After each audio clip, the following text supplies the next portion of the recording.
خیلی جالبه که بدونید راز عضله‌سازی تو پاره شدن عضله است. وقتی ورزش میکنید تارهای عضلانی ریز ریز میشن، بدن اونها رو ترمیم میکنه و قوی تر از قبل میسازه.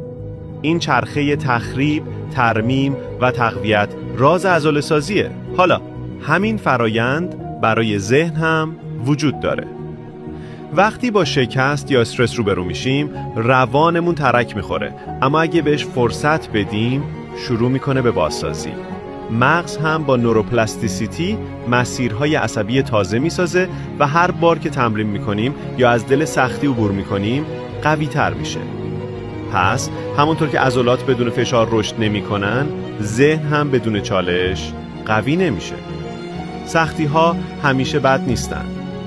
اونا فرصتی هستن برای ساختن یک روان مقاومتر.